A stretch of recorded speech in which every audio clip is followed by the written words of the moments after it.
ज्ञान कर्म की ज्योत जगाता, अमृतमय विद्या सरसाता, अमृतमय विद्या सरसाता।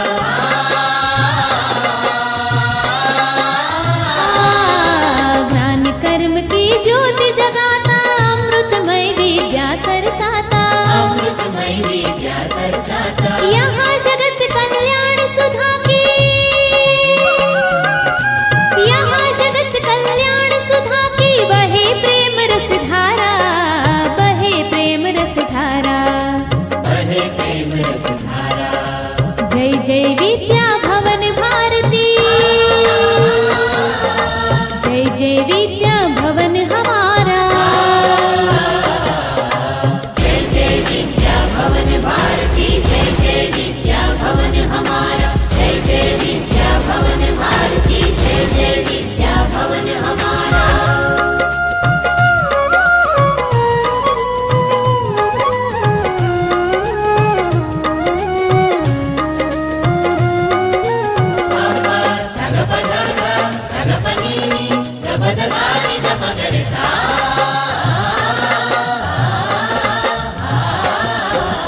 गुण गौरव संस्कृत भाषा का देश विदेशों में फैलाता, देश विदेशों में फैलाता।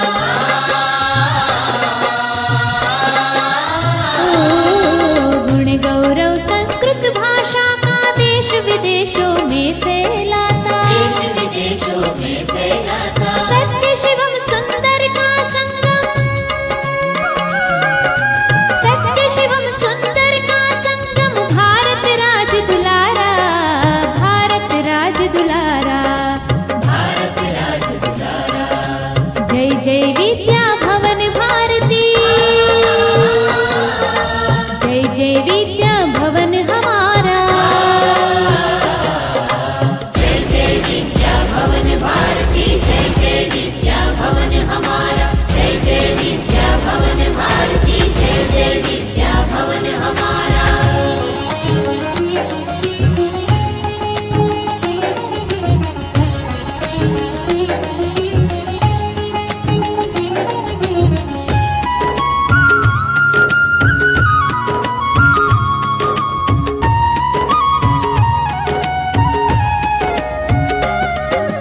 भारत संस्कृति कला निकेतन, विकसाता साहित्य सनातन, विकसाता साहित्य सनातन।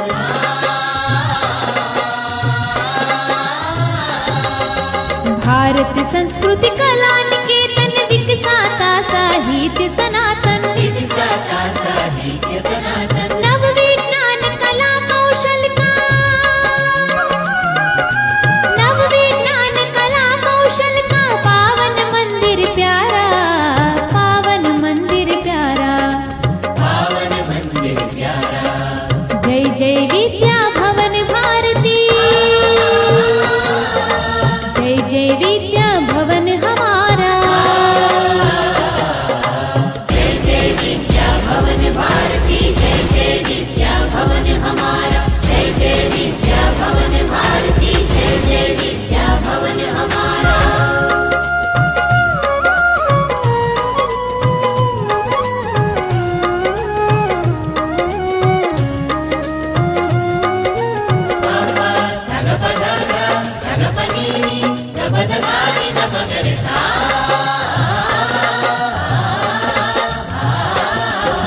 प्रभु अर्पित सब कर्म कराता, मानव को संपन्न बनाता, मानव को संपन्न बनाता।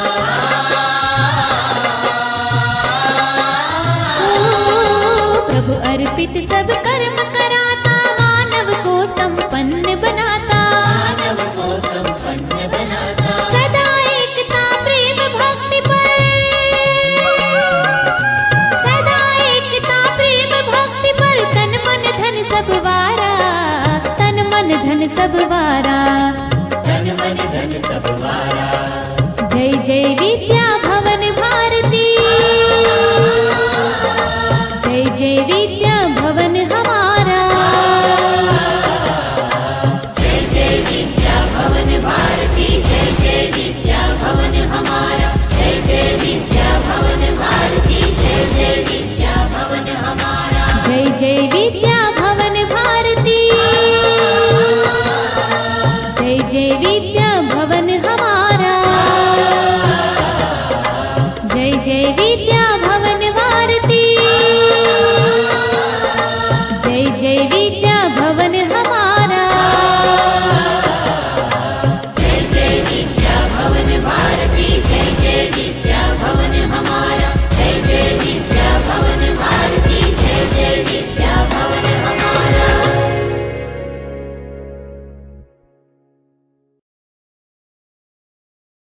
स्वागतं वो महाभागाः स्वागतं वो महोदयाः स्वागतं भवतां सज्जनाः स्वागतं विदुषां वराः।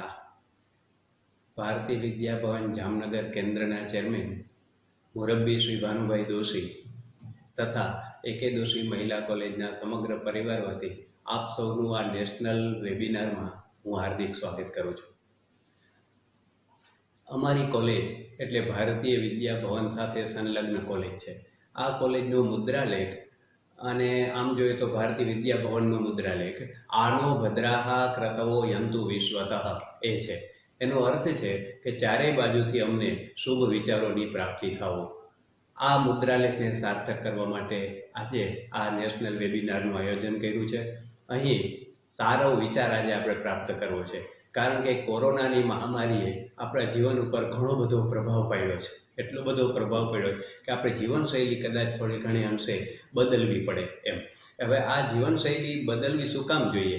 આપણા ધર્મશાસ્ત્રમાં એમ કહ્યું છે કે દેશ અને કાળ એને ધ્યાનમાં રાખીને હંમેશા દરેક નિયમને અપનાવવો જોઈએ. દરેક સિદ્ધાંતને, કોઈ પણ પરિસ્થિતિને દેશ અને કાળના સંદર્ભમાં જોવી જોઈએ. ભગવદ્ ગીતામાં શ્રી કૃષ્ણે કહ્યું છે, દેશે કાલે ચ પાત્રે ચ તદ્દાનમ સાત્વિકમ સ્મૃતમ.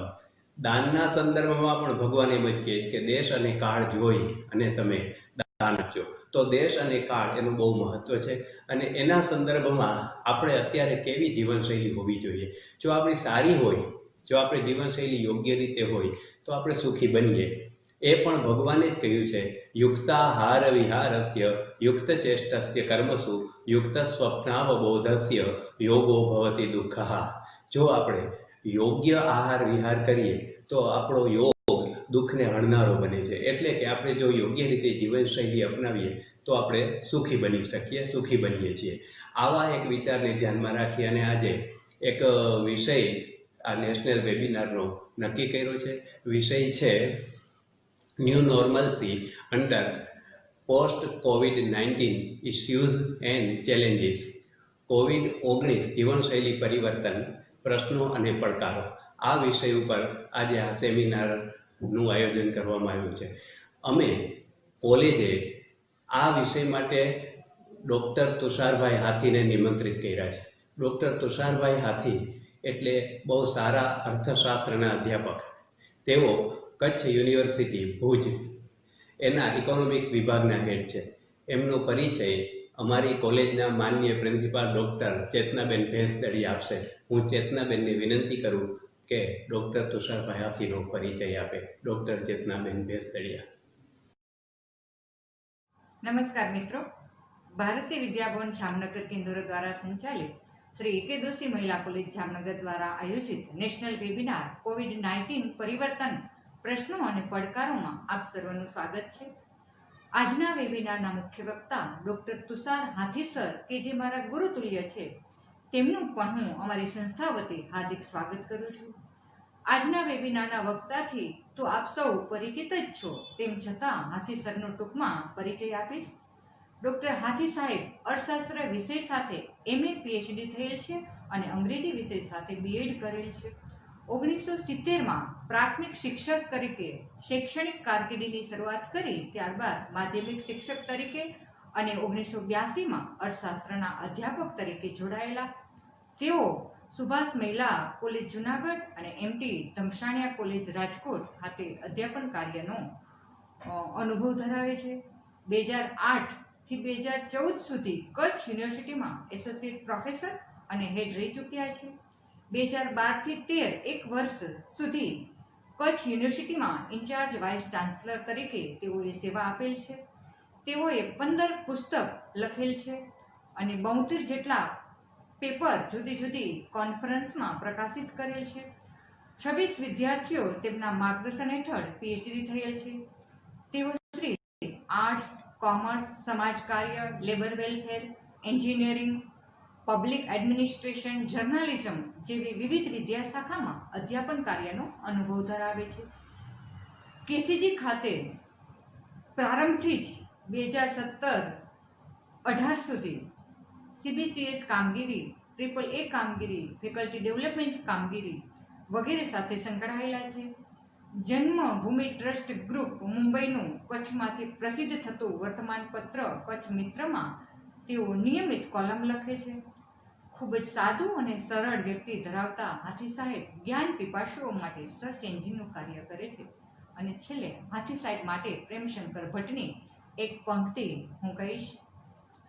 નાનેરા નવાણ દેને ડૂબકી તગાઈ, નાનેરા નવાણ દેને ડૂબકી તગાઈ, ઊંડા સમદર શેનેથી મપાય રે, ઊંડા સમદર શેનેથી મપાય રે. અર્થાત નાના જળાશયો તો ડૂબકી મારીને માપી શકાય, પણ ગહન સમુદ્રને કેમ માપી શકાય? આવા ગહન સમુદ્ર જેવા હાથી સાહેબને આપણે સૌ સાંભળીએ.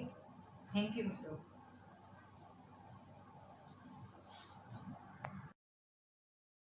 Thank you madam. મેડમે આપણને માનનીય તુષારભાઈ હાથીનો પરિચય આપ્યો. હવે હું આદરણીય ડૉક્ટર તુષારભાઈ હાથીને વિનંતી કરું કે તે પોતાનું મનનીય વક્તવ્ય આપે. ડૉક્ટર તુષારભાઈ હાથી.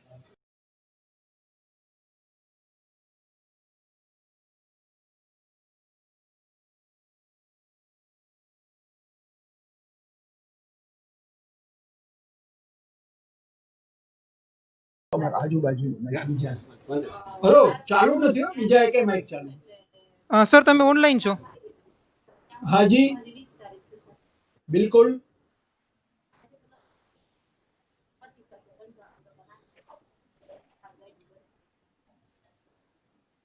સર વેબિનાર સ્ટાર્ટ થઈ ગયો છે. તમે હા, એટલે મારે બોલવાનું છે પેલા કે હવે કે બેન બોલે છે? ના સર, તમારો જ વારો છે. અચ્છા, તો હું શરૂ કરું ને? હા સર, શરૂ કરી દો. હા. નમસ્કાર. મને આજે આનંદ છે કે રાષ્ટ્રીય પંક્તિની એક સમયની આ સંસ્થા ભારતીય વિદ્યા ભવન ટ્રસ્ટ અને એના સંચાલન વાળી આ એક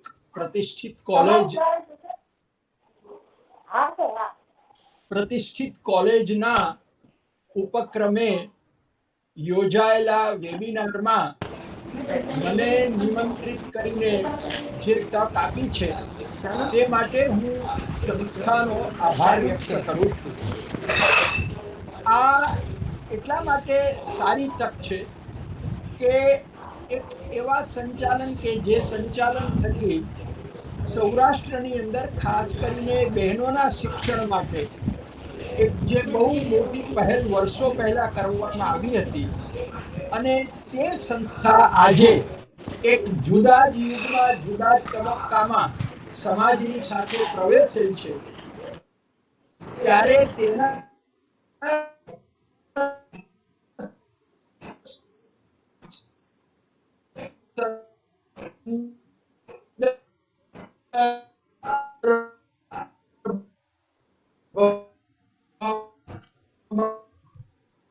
COVID-19 વૈશ્વિક મહામારીમાં મુકાયું છે. આપણા દેશની વાત કરીએ તો પણ લગભગ 25મી માર્ચથી શરૂ કરીને આજ દિવસ સુધીના એટલે કે લગભગ 75-80 દિવસ ઉપરનો જે સમય થયો છે એમાં આપણે પણ ઘણી તડકી છાંયડી COVID-19 નીચે જોઈ લીધી છે અને હજી આપણે એ જોઈ રહ્યા છીએ. આપણને એક એવો પ્રશ્ન થાય કે COVID-19 પછીનો સમય એટલે કે આ મહામારી પછીનો સમય જે અખબારોમાં આવે છે, ન્યૂઝ ચેનલોમાં આવે છે, સમાજના જુદા જુદા લોકોમાં વાતચીત થાય છે, ત્યારે આપણને એક ચોક્કસ એવું આશ્ચર્ય થાય, નવાઈ પણ લાગે કે એવું તે શું છે અને શા માટે આપણે આ COVID-19 મહામારીથી ગભરાયેલા છીએ, મૂંઝાયેલા છીએ. આપણે એક વસ્તુ પહેલા સમજવી પડશે કે પરિવર્તન એ કુદરતનો ક્રમ છે. Only change is constant in the nature. કુદરતમાં જો સ્થિર હોય તો તે માત્ર પરિવર્તન છે. અને આમ પણ માણસ જાત તરીકે આપણે આપણો વિચાર કરીએ તો આપણી શરૂઆત માણસ જાતની છેક અમીબા યુગથી થઈ અને આજે આપણે ડિજિટલ એજમાં પહોંચી ચૂક્યા છીએ. એટલે આમ જુઓ અને બધા તો ઓનલાઈન છો. અમીબાગ યુગથી શરૂ કરીને ડિજિટલ યુગ સુધીની આપણી જે યાત્રા છે એ યાત્રા પણ પરિવર્તનના ઇતિહાસ સિવાય બીજું કશું જ નથી. એટલે તે દ્રષ્ટિએ માનસ જાત તરીકે આ પરિવર્તન અથવા તો હવે પછીનો આવનારો સમય એ આપણા માટે બહુ મોટો પડકાર, બહુ મોટું કષ્ટ છે એવું રખે આપણે માનીએ. કારણ કે આપણે પરિવર્તનથી તો ટેવાયેલા જ છીએ. સામાજિક જીવનમાં, આર્થિક જીવનમાં, રાજકીય જીવનમાં, ધર્મ કે અધ્યાત્મમાં, સર્વ ક્ષેત્રમાં આપણે પરિવર્તનનો માહોલ જોઈ ચૂક્યા છીએ. એટલે પરિવર્તન સ્વયંથી આપણે ગભરાઈએ છીએ, મૂંઝાઈએ છીએ, અકળાઈએ છીએ તેવું નથી. તો પછી આ COVID-19 થી ગભરાવાનું કારણ શું? એના પછીનો પરિવર્તન કશું બહુ મોટું નવું હશે અને એની ચિંતા, એની મૂંઝવણ શા માટે થાય? એક એવો તર્ક આપણા આગળ વહેતો કરવામાં આવ્યો છે. આપણા બધા જ આગળ કોરોનાનો એક બહુ જ મોટો હાવ ઊભો થયો છે. કરવામાં આવ્યો છે એમ કહું તો પણ ખોટો નથી, થયો છે એમ કહું તો પણ ખોટો નથી. સ્વાભાવિક છે, કારણ કે આ કોરોના છે એ ખરા અર્થમાં આમ જુઓ તો અતિથિ છે, અનવોન્ટેડ ગેસ્ટ છે. આપણે એને સ્વીકારવા તૈયાર નથી, આપણે એની મહેમાન ગતિ કરવા તૈયાર નથી, પણ એ આપણા સૌના જીવનમાં ચૂપચાપ વગર કીધે, વિધાઉટ એની ઇન્ટિમેશન, કોઈ પણ પ્રકારની નોટિસ વગર તે આપણા જીવનમાં આવી ચૂકે છે તે આપણે સ્વીકારવું રહ્યું. એટલે તે અર્થમાં જેની કોઈ તિથિ ન હોય અને આવે એને આપણે અતિથિ કહીએ છીએ. તો એ અર્થમાં કોરોના એ અતિથિ છે. કોરોના આમ જુઓ તો આપણો જે એક બહુ રૂઢ શબ્દ છે બિન સાંપ્રદાયિક, તો કોરોના એ ખરેખર બિન સાંપ્રદાયિક યુટ્યુબ નો અવાજ બંધ. એટલા માટે કે કોરોનાએ પ્રવેશ કરતી વખતે જ્ઞાતિ, ધર્મ, જાતિ, અર્થ, વર્ણ કોઈ પણ ભેદભાવ રાખ્યો નથી. એને કોઈ પણ પ્રકારના અનુગ્રહ વગર કે પૂર્વગ્રહ વગર માણસ જાતની અંદર પ્રવેશ કર્યો છે. તે દ્રષ્ટિએ આપણે કોરોનાને, COVID-19 ને આપણે બિન સાંપ્રદાયિક પણ ગણી શકીએ. અર્થશાસ્ત્રની ભાષામાં એક બહુ મોટો શબ્દ વપરાય છે કે આપણે સમાજવાદ તરફ જવું જોઈએ. તો કોરોના એ અર્થમાં સમાજવાદી પણ છે. શું કામ? તો કે આપણને ખબર છે કે કોરોનાએ પ્રવેશ કરતી વખતે જેમ જ્ઞાતિ, ધર્મ, વર્ણનો ભેદભાવ નથી રાખ્યો, તેમ રાય કે રંગ, ગરીબ કે શ્રીમંત, સૌને માટે કોરોના સરખો પીડાદાયી છે. એવું નથી કે ગરીબોને વધારે પરેશાન કરે છે, શ્રીમંતોને ઓછો કરે છે. શ્રીમંત રાષ્ટ્રોમાં કોરોનાએ આવતા પહેલા બહુ વિચાર કર્યો અને ગરીબ રાષ્ટ્રોમાં એમને પ્રવેશી ગયો, એવું પણ નથી. એટલે એ અર્થમાં ખરેખર કોરોના સમાજવાદી છે. રહી વાત પરિવર્તન, બહુ એક શબ્દ બહુ અંગ્રેજીમાં તો બહુ હમણાં વપરાય છે કે ન્યૂ નોર્મલસી. હવે આમ નોર્મલસી નું ગુજરાતી જો રૂઢિગત કરીએ ને તો આપણે ગુજરાતીમાં એક શબ્દ વાપરીએ છીએ રાબેતા મુજબ. તો શું આને આપણે એમ કહેશું કે હવે નવો રાબેતા મુજબ એમ? પણ ન્યૂ નોર્મલસી એટલે કે હવે પછીનું વિશ્વ કોરોનાના તબક્કાને પૂર્ણ થયા પછી ધીમે ધીમે જે આપણે પ્રવેશી રહ્યા છીએ. હજી કોરોના ગયો નથી, પણ આપણે કોરોનાથી ટેવાવાની શરૂઆત કરી દીધી છે. એનો ગભરાટ શા માટે? એક એવી વાત કરે છે કે કોરોનાના સંક્રમણની આપણને બહુ ભીતિ છે. એટલે કે કોરોનાનો ચેપ લાગે છે ત્યારે આપણને ઘણી તકલીફ પડે છે. વાત સાચી છે, પણ આપણે એ ન ભૂલીએ કે ભારત જેવા દેશમાં, જે દેશમાં અધ્યાત્મની પરંપરા છે, એ દેશમાં આપણે ભારતીય તરીકે વિચાર કરીએ તો આપણે તો મૃત્યુને જીવનનો જ એક ભાગ ગણીએ છીએ, સાહજિક ગણીએ છીએ. આપણે એવું સ્વીકારીને જ ચાલીએ છીએ, માનીએ પણ છીએ કે જન્મે તેનો નાશ નક્કી છે. એટલે કે જે આજે જન્મ પામે છે તેનું મૃત્યુ નક્કી જ છે. કોરોના વધીને માણસનું મૃત્યુ લાવે છે. આ આપણા મનમાં સંક્રમણને કારણે ઊભી થયેલી ભીતિ છે. ભીતિ અસ્થાને નથી, ભીતિ ગેરવાજબી નથી, પણ એનો ડર, એનો હાવ મનમાં રાખવાને કારણ નથી. એનો પણ એક તર્ક છે. આપણે ક્યારેક શાંતિથી એક બીજી રીતે વિચાર કરીએ કે ધારો કે કોરોના આપણા રાષ્ટ્રમાં, COVID-19 નો આપણા રાષ્ટ્રમાં પ્રવેશ થયો ન હોત, એક બે ઘડી માની લઈએ, તો શું આપણા દેશમાં અત્યારે જે મૃત્યુઆંક છે તે એકદમ ઓછો થઈ ગયો હોત? વિજ્ઞાન એમ કહે છે, ભારતનું તબીબી વિજ્ઞાન એમ કહે છે, આંકડા એમ કહે છે કે દર વર્ષે આપણા દેશમાં સરેરાશ 10,000 લોકો મેલેરિયાથી મૃત્યુ પામે છે. એટલે કે મેલેરિયાગ્રસ્ત હોય એવા 10,000 લોકો ભારતમાં મૃત્યુને શરણ થાય છે. માર્ગ અકસ્માતની વાત કરીએ, રોડ એક્સિડન્ટ, તો સરેરાશ આપણા દેશમાં માર્ગ અકસ્માતને કારણે 20,000 લોકો મૃત્યુ પામે છે. હવે એ સરખામણીમાં આજે અત્યારને આજનો ગઈકાલનો છેલ્લો આંક પણ મૃત્યુનો હજી 8,400 નો છે.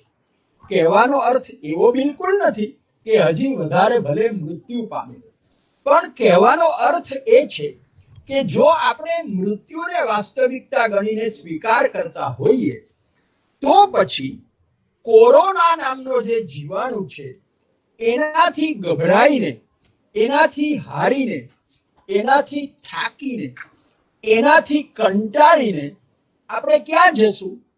જાય તો જાય કહા? આમાં એવું છે કે સમૃદ્ધ નાગરિક હોય, શ્રીમંત કુટુંબ હોય, એને કદાચ એવો વિચાર આવે કે ચાલો હવે આ કોરોનાથી આપણે થાક્યા છીએ તો આપણે વયા જઈએ અમેરિકામાં, ઇંગ્લેન્ડમાં, જર્મનીમાં, ફ્રાન્સમાં. તો આપણને ખબર જ છે કે દુનિયાના મોટા ભાગના સમૃદ્ધ દેશો કોરોનાનો જબરો શિકાર થયેલા છે. એટલે જશું તો ક્યાં જશું?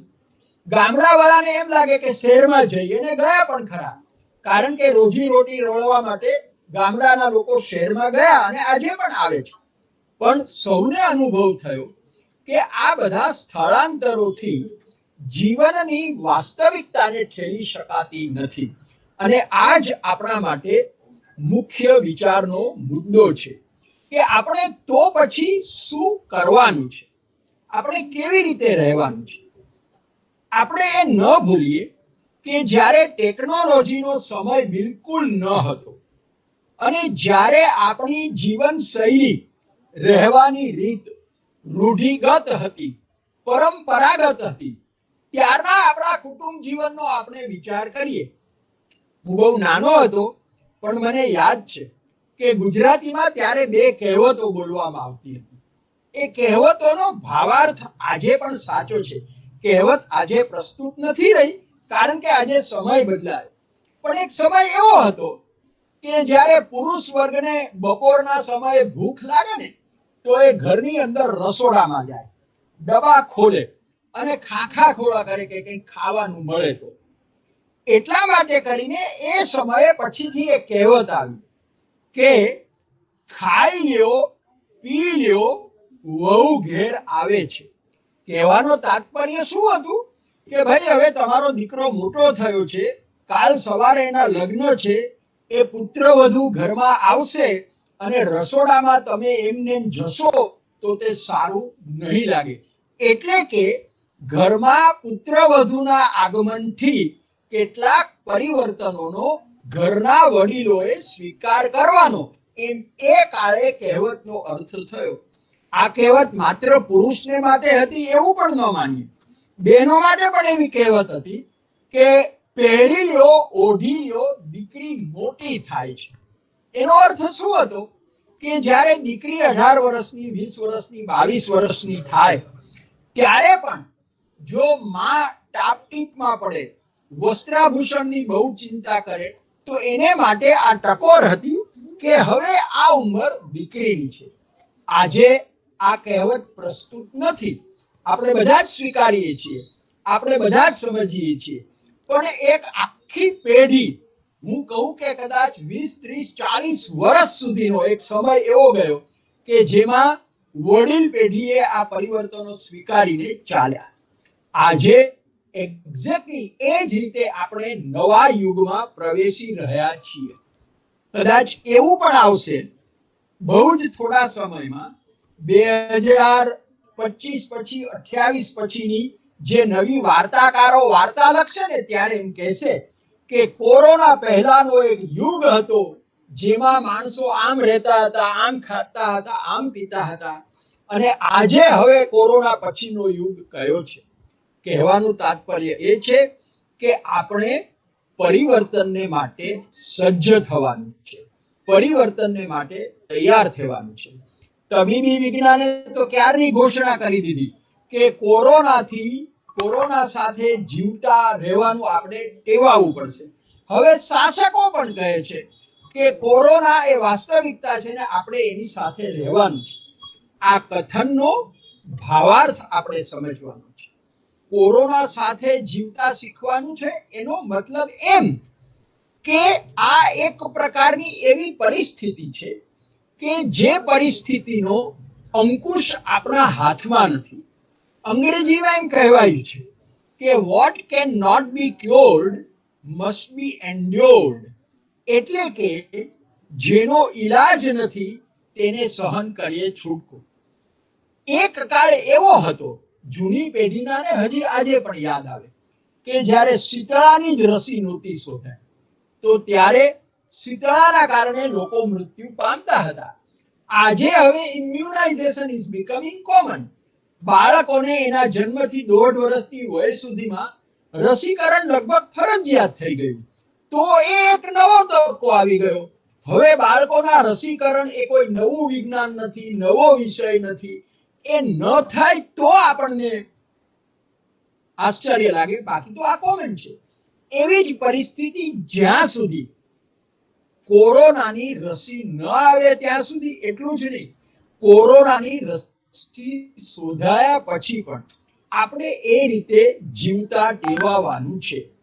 આપણે વાત કરીએ કે આ પરિવર્તનને કેવી રીતે સ્વીકારવું. આપણે કશું જ નથી એમ માની લઈએ, પણ આપણે ગૃહસ્થી છીએ, આપણે સંસારી છીએ, આપણે કુટુંબમાં રહીએ છીએ. ગઈકાલ સુધી આપણું કુટુંબ જીવન જે હતું અને હવે પછી જે આપણું કુટુંબ જીવન આવી રહ્યું છે, તેમાં આપણે કેટલોક બદલ કરવો પડશે. આજ દિવસ સુધી ઘણા કુટુંબો એવું ગૌરવ લેતા હતા, અને તે સાચું હતું, વાજબી હતું, કારણ કે આપણો એ એક જીવવાનો તરીકો હતો. એટલે આપણે એમ કહેતા હતા, હજી આજે પણ ઘણા કહે છે કે દરરોજ રાત્રે તો અમે આખા જ બધા જ ફેમિલીના મેમ્બરો ડાઇનિંગ ટેબલ ઉપર સાથે બેસીએ. તેનો હેતુ બહુ સાચો, બહુ સારો હતો, કારણ કે તેના સંદર્ભમાં એક કહેવતને યાદ કરીએ કે જેના અન્ન નોખા તેના મન નોખા. એટલે બધા એક સાથે જમવા બેસે, હળી મળીને પુત્રવધુ, ભાઈઓ બહેનો બધા વાતો કરે. આ એક તરીકો હતો.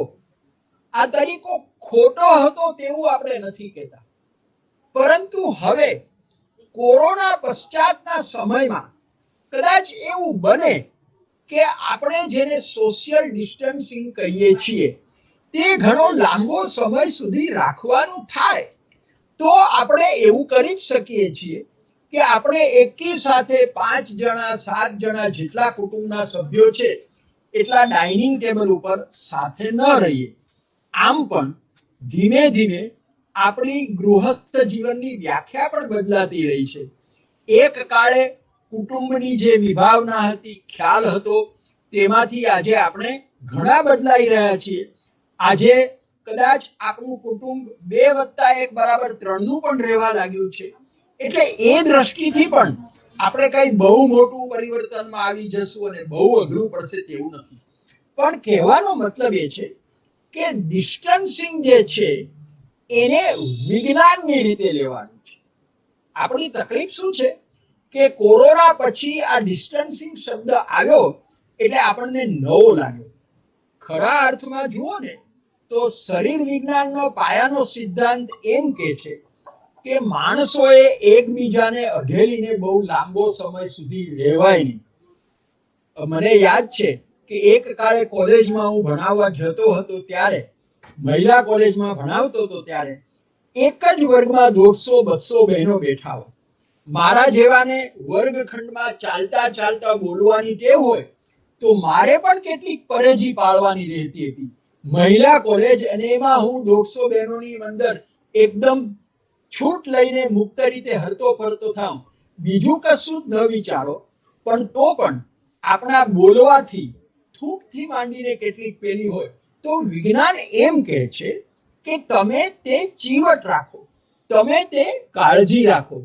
એટલે આપણે ગૃહસ્થી તરીકે ગૃહસ્થ જીવનમાં આપણે કોરોના પછીના સમયમાં આ વિજ્ઞાનનો સ્વીકાર કરતા થવાનું છે. આપણે બે વસ્તુને નથી ભૂલવાની.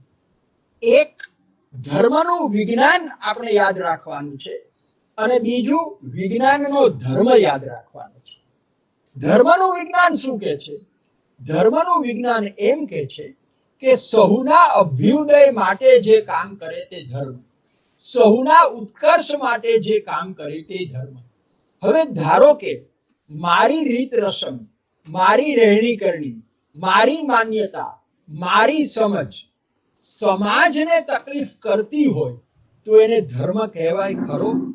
આપણે અત્યાર સુધી ધર્મને કેવળ ભાવનાત્મક રીતે લીધું અને એટલે આપણે એવું સ્વીકારીને ચાલ્યું કે ધર્મસ્થાન એને જ કહેવાય કે જ્યાં ધક્કા મુક્કી હોય, ખૂબ ભીડ હોય, ખૂબ ગીર્દી હોય. હવે આપણે એક નવા વાતાવરણમાં જવાનું છે કે ધર્મ પણ એવી જગ્યા હોય કે જ્યાં માણસ શાંતિથી જાય, 2-5 મિનિટ શ્રદ્ધાપૂર્વક એને ધ્યાન કરવું છે, મનન કરવું છે, પૂજન કરવું છે, જે કરવું હોય તે કરે અને ફરી પાછો ચાલ્યો જાય. હવે આ વસ્તુ જે છે એ શું કહે છે કે ધર્મસ્થાનનો વાંધો નથી. માણસ વ્યક્તિગત શ્રદ્ધા રાખે અને શ્રદ્ધાથી કંઈ પૂજન કરે તો તેનો સમાજમાં ક્યારેય કોઈ દિવસ વિરોધ નથી. પણ મારી શ્રદ્ધા, મારો ધર્માચાર, લોકાચાર સમાજ આખાને તકલીફમાં મૂકતો હોય તો મને લાગે છે કે કોરોનાએ આપણા ઉપર કરેલી આ કઠોર કૃપા છે. કાકા સાહેબ કાલેલકરે હિન્દીમાં એક પાઠ લખ્યો હતો. હું જ્યારે ભણતો હતો ત્યારે ને પછી ભણાવ્યું ત્યારે પણ મને યાદ છે.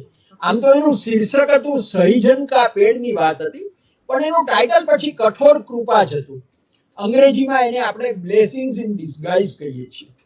આપણે કોરોના પછીના સમયમાં આ જે કોરોનાએ જે સ્થિતિ ઊભી કરી છે એમાં ધર્મ તરફ વળવા માટે આપણે એને કઠોર કૃપા તરીકે લેવાની છે.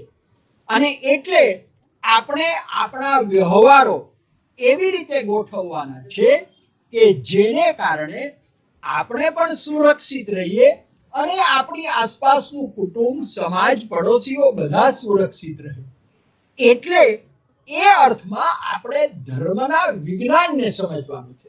Science of religion is always there. ધર્મને પણ પોતાનું એક વિજ્ઞાન છે.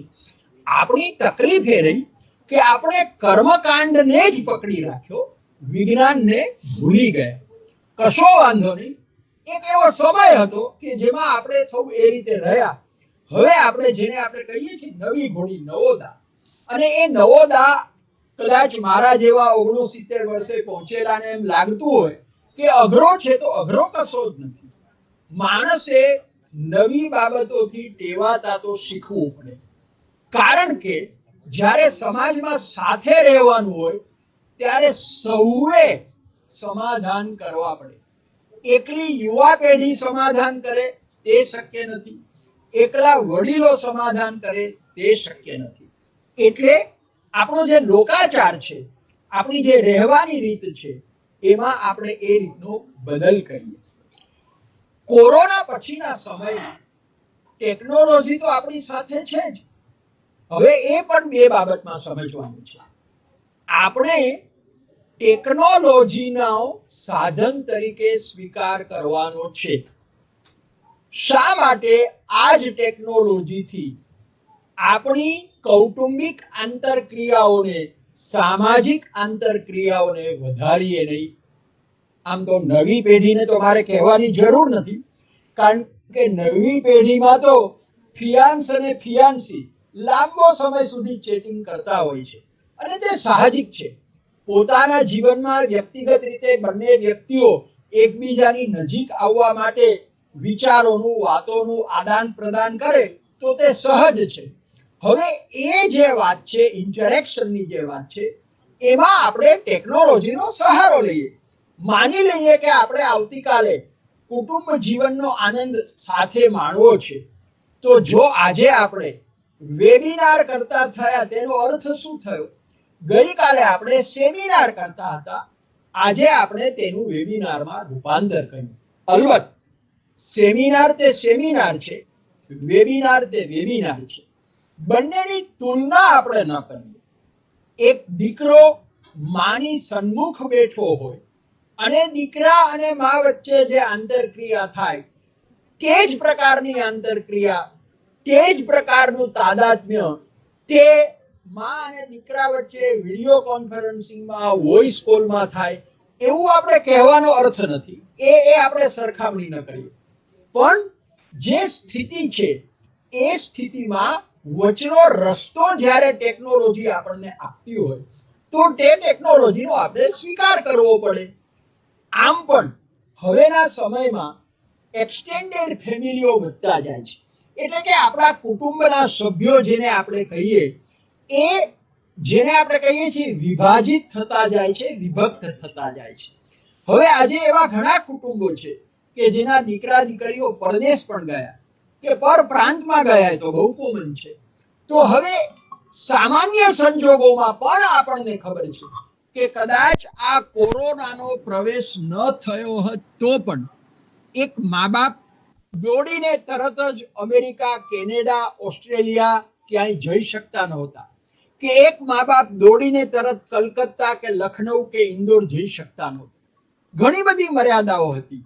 હવે આ કોરોનાએ આપણને એ ટેવ પાડી છે કે આપણે ત્યારે પણ જઈ શકતા નહોતા, તો હવે ટેકનોલોજીની મદદથી આપણે આ કુટુંબ જીવનનો આનંદ માણતા શીખીએ. અને એના ઘણા બધા રસ્તા છે. ટેકનોલોજીની સૌથી મોટી નિરાત એ છે કે જેમ જેમ અર્થશાસ્ત્રની ભાષામાં કહીએ તો એની માંગ પ્રચંડ થતી જશે, એમ એમ એનો પુરવઠો એટલો મળવા માંડશે, જેનો આપણને આજ અનુભવ છે કે એ ટેકનોલોજી મોંઘી નહીં પડે. મને યાદ છે ઈસવીસન 2000ની અંદર એક બહુ મોટા ધાર્મિક મેળાવડાના અનુસંધાને હું જ્યારે રાજકોટથી મુંબઈ અને ઉમરગામની વચ્ચે આંટાફેરા કરતો હતો, ભરૂચની વચ્ચે, ત્યારે મારી પાસે એક મિત્રએ મને મોબાઈલ ફોન આપ્યો હતો. અને એ એવો સમય હતો કે મોબાઈલમાં વાત કરવી પણ નવાઈ લાગતી હતી અને એમાં ઇનકમિંગના પણ પૈસા લાગતા હતા. આજે આપણે એ યુગમાંથી ઘણા બહાર નીકળી ગયા છીએ. એટલે કહેવાનું તાત્પર્ય એ છે કે કુટુંબ જીવનનો આનંદ માણવા માટે આપણે ટેકનોલોજીનો સહારો લઈએ. અને જેમ આજે આપણે વેબિનાર થકી એક શૈક્ષણિક આંતરક્રિયા માટે મળ્યા છીએ, આવતીકાલે એ શક્ય છે કે કુટુંબ જીવનના 10 સભ્યો, 15 સભ્યો જુદા જુદા સ્થળે બેઠા હોય અને પોતાના સત્સંગની વાતો કરવી હોય, કુટુંબ જીવનની વાતો કરવી હોય તો તે કરતા થશે. ઘણાએ શરૂ કરી દીધું છે. એટલે તે રીતે આપણે તેને સહજ રીતે લઈએ. મહત્વનો મુદ્દો એ પણ છે કે આપણે વિજ્ઞાનના ધર્મને પણ યાદ રાખવાનો છે. વિજ્ઞાન હંમેશા વિકાસ તરફ લઈ જાય છે, વિનાશ તરફ લઈ જતું નથી. Science has never brought fourth destruction. જેને આપણે વિનાશ ગણીએ છીએ ને, એ વિનાશ આપણે લાવ્યો છે, વિજ્ઞાન પોતે નથી લાવ્યું.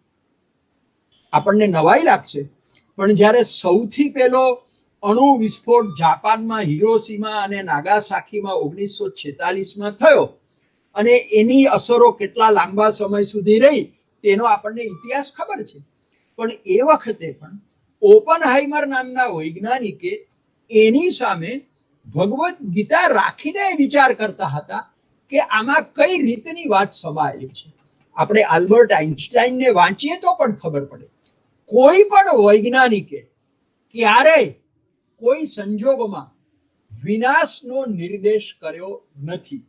એ માનવીય મર્યાદા છે, આપણી મર્યાદા છે કે આપણે વિજ્ઞાનને આપણા સ્વાર્થના અતિરેકને કારણે વિનાશને માટે ઉપયોગ કર્યો છે.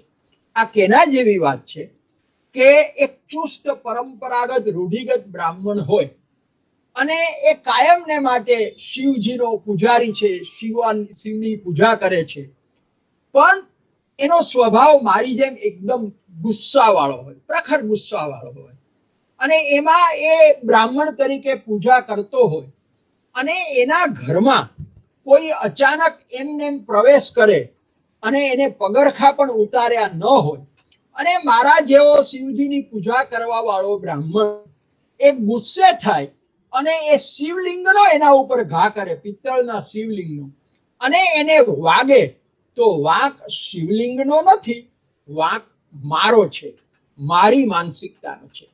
આપણે આ ભૂલવું ન જોઈએ. વિજ્ઞાને વિકાસનો જ રસ્તો ચીંધ્યો છે.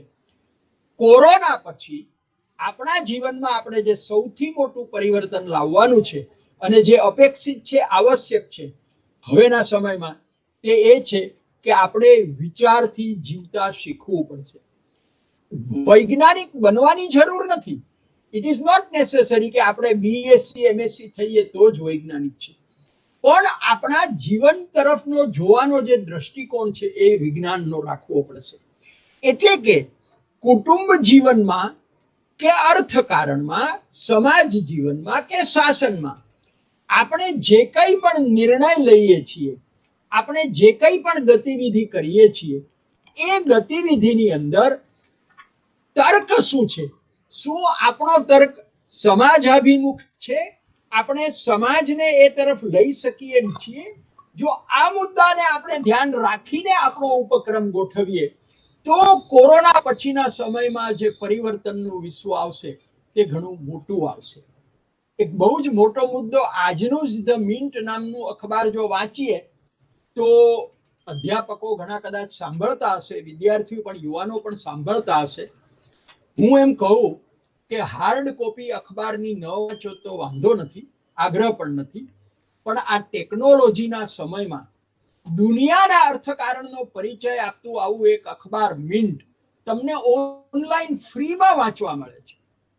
જો વાંચો, આજે જ એમાં એક બહુ સરસ આર્ટિકલ છે, કોલમ છે, બહુ સારી છે અને આજના આપણા વિષયને અનુરૂપ છે કે કોરોના પછીના સમયમાં શું કામ આપણે એમ માનીએ કે વર્ક ફ્રોમ હોમ રહેશે, વર્ક ફ્રોમ એનીવેર કેમ નહીં?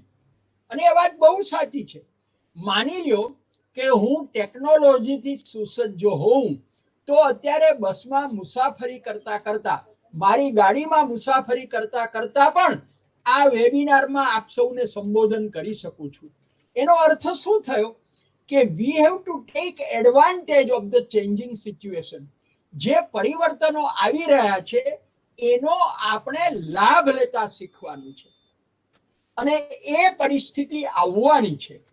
એના કારણે ઘણા મોટા આર્થિક પરિવર્તનો આવી રહ્યા છે. છેલ્લા 3 મહિનામાં, કોરોના પછીના સમયમાં, લોકડાઉન અંતર્ગત સ્પેસ જેને આપણે કહીએ છીએ, જગ્યાઓ, અને એના સંદર્ભમાં રિયાલિટી એસ્ટેટ કહીએ છીએ, તો એની માંગમાં એને ફરક આવવાનો છે.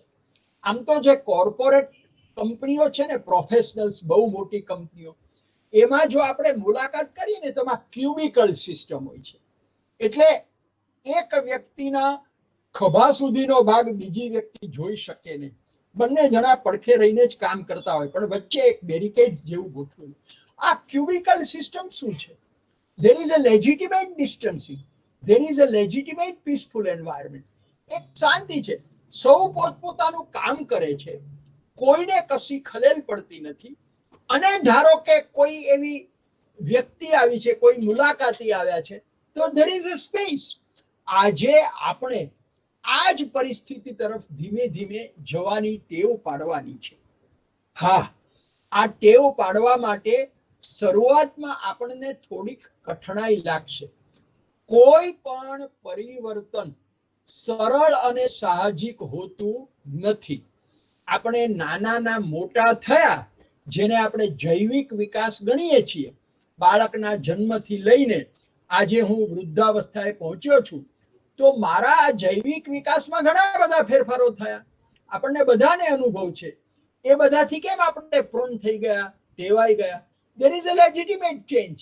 એમ પરિવર્તનોથી અકળાઈને, ભાગીને, મૂંઝાઈને કંઈ કરવાની જરૂર નથી.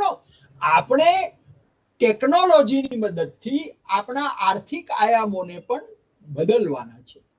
સૌથી મોટી અને મહત્વની વાત જે આપણે કરવાની છે તે એ છે માનવ સંબંધોની છે. આપણે પરિવર્તનનો અર્થ રખે એવું માનીએ કે હવે આપણે બધાએ કેવળ અને કેવળ સ્વ કેન્દ્રિત થવાનું છે. હકીકત એવી છે કે આપણે એટલા બધા સ્વ કેન્દ્રિત થઈ ગયા હતા કે જેને કારણે આપણે પડોશની પણ ચિંતા કરતા ન હતા. ગુજરાતીમાં એક કવિએ બહુ સરસ પંક્તિ લખેલી છે કે ભરી ભીડ મહી મને લાગે એકલ વાયુ. તમે જુઓ, એમાં બે અર્થ છે. હું છું ભીડમાં,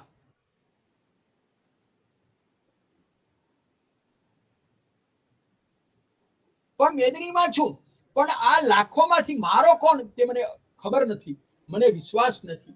હવે તેને બદલે કોરોના પછીના સમયમાં આપણે જેને ક્વોરન્ટાઇન કહીએ છીએ, તો આ ક્વોરન્ટાઇન થવું પડ્યું, આઇસોલેશનમાં રહ્યા, તો એને શાંતિથી જો એ તકને, એ સમયને બેસીને વાગોળીએ તો કદાચ એવું પણ બને કે આપણને એકાંતમાં આપણા કોણ છે એ વધારે યાદ આવે. This is the change. આ પરિવર્તનને માટે આપણે તૈયાર રહેવાનું છે. કોરોના કહે છે કે હવે આપણે વિકેન્દ્રિત થતા શીખવાનું છે. અર્થકારણમાં તો એ સ્પષ્ટ સમજાઈ ગયું છે. જે મિત્રો વાંચે છે, જાણે છે, સમજે છે, એને ખબર છે કે જ્યાં સૌથી વધુ સમૃદ્ધિનું કેન્દ્રીકરણ થયું છે ત્યાં મહત્તમ કોરોનાનું સંક્રમણ થયું છે. What does this indicate? આ શું સૂચવે છે? અમદાવાદ, લખનઉ, મુંબઈ, દિલ્હી, કલકત્તાનો સેટેલાઇટ મેપિંગથી સ્ટડી કરવામાં આવ્યો, સેટેલાઇટની મદદથી. અને આપણને નવાઈ લાગશે કે રહેણાંકની ગીચતા કરતા કામ ધંધાના સ્થળોની ગીચતાએ કોરોના સંક્રમણની માત્રા વધારી છે. તેનો અર્થ એ થયો કે આપણે જે આપણા ટ્રેડિંગ સેન્ટર્સ છે, બિઝનેસ પ્લેસીસ છે, એ બધાની અંદર આપણે એટલી બધી બેદરકારી રાખી કે જેને કારણે આ પ્રકારના સંક્રમણને આપણે નિમંત્રણ આપ્યું. આ ચેન્જ આપણા માટે જરૂરી છે. એટલે એને કહેવાય વિકેન્દ્રીકરણ. Let us assign the system. ગૃહસ્થ જીવનમાં બાળકો અને યુવાનો અને વડીલો વચ્ચે પણ વિકેન્દ્રીકરણ લાવવું પડશે. શેરીમાં પણ લાવવું પડશે, સમાજમાં પણ લાવવું પડશે. શાસને પણ વિકેન્દ્રિત અભિગમ રાખવો પડશે. મોર યુ ડિસ્ટ્રીબ્યુટ, તમે જેટલા પ્રમાણમાં જવાબદારીનું વિભાજન કરતા થશો એટલા પ્રમાણમાં સંક્રમણ કોઈ પણ પ્રકારનું, માત્ર કોરોનાનું નહીં, કોઈ પણ પ્રકારના સંક્રમણની સંભાવનાઓ ઘટશે. પ્રધાનમંત્રી શ્રીએ આત્મનિર્ભર ભારતની વાત સતત હમણાં કરતા રહ્યા છે. પરમ દિવસે ઉદ્યોગો અને વેપારીઓ આગળ પણ એમણે કહ્યું. શું કામ કહેવું પડ્યું? આખા વિશ્વએ સ્વીકારી લીધું છે કે વૈશ્વિકરણની આ સાંકળમાં આપણે એટલા બધા અવલંબિત થઈ ગયા કે તેને કારણે કોરોનાના વખતમાં આપણને ખબર પડી કે આપણી પુરવઠાની આખી સાંકળ તૂટી ગઈ છે. આપણે કોઈ રાતોરાત ડીગ્લોબલાઇઝ થઈ શકવાના નથી. ઈચ્છે તો પણ દુનિયાનો કોઈ દેશ વિશ્વથી એકલો અકટુલો વિમુખ રાતોરાત થઈ શકશે નહીં. પણ કોરોનાએ સમજાવ્યું છે, શીખવાડ્યું છે કે અપના હાથ જગન્નાથ. આપણે આપણો રસ્તો કરવો પડશે. અને એ રસ્તો કરવા માટે જીવનના ક્રમમાં, જીવનની રીતિમાં પરિવર્તન લાવવું પણ પડે. આપણે શિક્ષણનો જ વિચાર કરીને આ વાતને થોડીક વિરામા કરીએ તો શિક્ષણની અંદર આપણે જો આ પરિવર્તન નહીં લાવીએ તો શેમાં લાવશું? આપણું મૂળ કામ શિક્ષણનું છે એ આપણે ભૂલી ગયા. આપણું મૂળ કામ સમાજને ઘડવાનું છે તે આપણે ભૂલી ગયા. આપણું કામ સીમિત થઈ ગયું છે એમાં એનરોલમેન્ટ, એસાઇનમેન્ટ, એક્ઝામિનેશન અને એસેસમેન્ટ. આ ચાર જ. વિદ્યાર્થીઓ પ્રવેશ મેળવે, વિદ્યાર્થીઓના લેક્ચર લેવાના, વ્યાખ્યાન આપવાના, એને એસાઇનમેન્ટ આપવાના, એની પરીક્ષા લેવાની અને પછી એના ગુણાંક આપી દેવાના. આખે આખો શિક્ષક જે લિવિંગ ફોર્સ કહેવાય. શિક્ષક એટલે તો કેવડી મોટી શક્તિ છે. એ આખે આખો શિક્ષક એક લિવિંગ ફોર્સ આ 5 દ્વારમાં બંધાઈ ગયો હતો. હવે એ સમય આવ્યો છે કે આપણે થોડા મુક્ત રહી શકશું. એક કવિએ હિન્દીમાં કહ્યું હતું તેમ, પંછી બનું ઉડકે ફિરું મસ્ત ગગન મેં, આજ મેં આઝાદ હું દુનિયા કે ચમન મેં. શિક્ષણની અંદર આપણે આ નવા આયામો, આ નવી રીત લાવીએ. આપણા અભ્યાસક્રમને હવે આપણે પાઠ્યપુસ્તકમાં બાંધી ન રાખીએ. એક યાદ રાખીએ કે જો આપણે આપણા જીવનને વધારે ખરા અર્થમાં ગતિશીલ કરશું તો કોરોના જેવી બીજી કોઈ વ્યાધિ વખતે પણ આપણે સહજતાથી તેને સ્વીકારી શકશું, બચાવી શકશું. સ્વીકાર્યતાનો ગુણ સૌથી પહેલો જરૂરી છે. લેટ અસ આઈડેન્ટિફાય, પહેલા ઓળખ કરીએ પરિવર્તનને, જાણીએ, સમજીએ, સ્વીકારીએ, પછી એને આત્મસાત થાય. શિક્ષણની અંદર આ આખા પરિવર્તનનો ક્રમ ન્યૂ નોર્મલ્સીની અંદર આપણે લાવવાનો છે. આપણું મૂળ કામ લાઈફ બિલ્ડિંગનું છે, કેરેક્ટર બિલ્ડિંગનું છે. કાગળિયા એ તો એક સાધન છે. આવતીકાલે કાગળને બદલે બધી જ એસાઇનમેન્ટ્સ ને બધું ઓનલાઈન આવશે તો શું? તેનાથી શું હરકત છે? વી હેવ ટુ, આપણે નક્કી કરવું પડશે કે આપણું મૂળ કામ જે છે શિક્ષણનું, એ વધારેમાં વધારે સારી રીતે કઈ રીતે થઈ શકે. અને હવે એનો તો મહત્તમ લાભ લઈ શકાય. જે સિસ્ટમમાં કામ કરનારા અધ્યાપકો કે શિક્ષકો છે એને બીજી કોઈ ચિંતા પણ નથી. એક સમયમાં નાના નાના બેચને માટે કોલેજોમાં પણ 1970 ની વાત કરું છું, ટ્યુટોરિયલ્સ હતા. આ યુટ્યુબને આપણે ટ્યુટોરિયલ્સમાં વિભાજિત કરી નાખીએ અને આપણે જે આપવા માંગીએ છીએ, આપણે જે પહોંચાડવા માંગીએ છીએ તે નાના નાના ગ્રુપમાં આપીએ. કુટુંબને પણ વિભાજિત કરીએ. વિભાજનનો અર્થ, let us be very clear, આપણે સમજી ચાલીએ કે વિભાજનનો અર્થ અલગ થવાનો નથી, પણ વિભાજનનો અર્થ એ છે કે દૂર રહીને પણ આપણે સમીપ રહેવાનું છે. આપણું સામીપ્ય મનથી જાળવવાનું છે, આપણું સામીપ્ય દિમાગથી જાળવવાનું છે. અને મન અને દિમાગના સામીપ્યને માટે શારીરિક સામીપ્યની જરૂર નથી, એમ આપણને આ કોરોનાએ કહ્યું છે. ન્યૂ નોર્મલ્સીના સમયમાં નવો જે સમય આવી રહ્યો છે એમાં એક વાત એ ન ભૂલીએ કે તકાદા હૈ મૌજો કા, સમંદર પર ચલો, કહા તક ચલોગે કિનારે કિનારે. ક્યાં સુધી આપણે બધું જ આમ પકડીને બેસશું કે ના આમ થાય તો આમ થાય, આમ ન કરીએ, આમ ન કરીએ. જે કરીએ એટલું થાય કે થાય એટલું કરીએ, આ પ્રશ્નનો જવાબ ગૃહસ્થ જીવનમાં તો મા બાપે આપેલો જ છે કે જેટલું કરીએ એટલું થાય. ન્યૂ નોર્મલ્સી એમ કહે છે કે આપણે ખરા અર્થમાં માણસ બનવાનું છે. અને માણસનો અર્થ જ એ કે જે સહજ સ્વીકારી રહે, જે સ્થિતિસ્થાપક બને. આપણે લલચાઈ ન જઈએ, ઢોળાઈ ન જઈએ, પણ આપણે આપણી મેળે સમજી સ્વીકારીને એક રસ્તા તરફ આગળ વધીએ. નવી જે જીવનશૈલી આવવાની છે એ જીવનશૈલીમાં આપણે દિમાગ અને દિલ બેયને કામે લગાડવાના છે. માત્ર દિમાગ પણ નહીં ચાલે, માત્ર દિલ પણ નહીં ચાલે. આપણે બંનેને અલગ પાડીને જીવતા હતા. ક્યાંક દિલનો જ ઉપયોગ કરીએ, ક્યાંક દિમાગનો જ ઉપયોગ કરીએ. આપણને આ COVID-19 પછીના સમયમાં આ તક મળી છે. This is an opportunity two synthesise the mind power. અંગ્રેજીમાં 3 શબ્દો છે, એ છેલ્લું બોલીને એક જ વાક્યમાં પૂરું કરીશ કે હવે કોવિડ પછીના સમયમાં આપણે જે બાળકોનો ઉછેર કરવાના છે, આપણે જે નવી પેઢીને તૈયાર કરવાની છે, એમાં કેવળ ઇન્ટેલેક્ચ્યુઅલ ક્વોશન્ટ, બુદ્ધિ આંક પણ નહીં ચાલે. એમાં કેવળ ઇમોશનલ ક્વોશન્ટ એટલે કે આવેગતાનો આંક પણ, લાગણીનો આંક પણ નહીં ચાલે. અને એમાં કેવળ સ્પિરિચ્યુઅલ ક્વોશન્ટ, એસક્યુ પણ કેવળ નહીં ચાલે.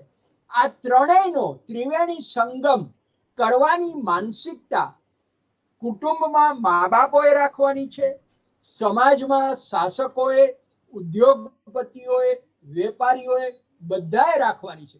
આપણે જ્યાં છીએ ત્યાં, જે જગ્યાએ છીએ ત્યાં, વેરેવર વી આર, આપણે જ્યાં છીએ ત્યાં ને જે જગ્યાએ છીએ ત્યાં આપણે આવનારા પરિવર્તનને સમજી સ્વીકારી આપણે એને અનુરૂપ થવાનું છે અને આપણી સાથેના વિશ્વને અનુરૂપ થતા કરવાનું છે. આ જેટલા વહેલા કરી શકશું અને આ જેટલું વધારે કરી શકશું તેટલા કોરોના સંક્રમણનો ભય વહેલો ટળી જશે. આમાં જેટલા આપણે શિથિલ રહીશું, આમાં જેટલા આપણે ઢીલા રહીશું, એટલો કોરોના સંક્રમણનો ભીતિ આપણા ઉપર વધારે સવર થશે. એટલે કે ચોઇસ ઇઝ વિથ અસ. પસંદગી આપણા હાથમાં છે. આપણે નક્કી કરવાનું છે કે ગતિશીલ બનવું છે, ખાબોચિયાના પાણી તરીકે રહેશું તો કોરોના આપણને ભરખી જશે. વહેતી સરિતાની જેમ વહેતા રહીશું તો કોરોનાનો આપણને લેશ માત્ર ડર નહીં લાગે. આપણા માટે આ ઉત્તમ તક છે કે આપણે એ રીતે જીવતા શીખીએ. અંગ્રેજીની કહેવત છે, a friend in need is friend indeed. હું એને થોડુંક ફેરવીને કહું છું કે COVID is in our need and therefore COVID is our friend ઇનડીડ.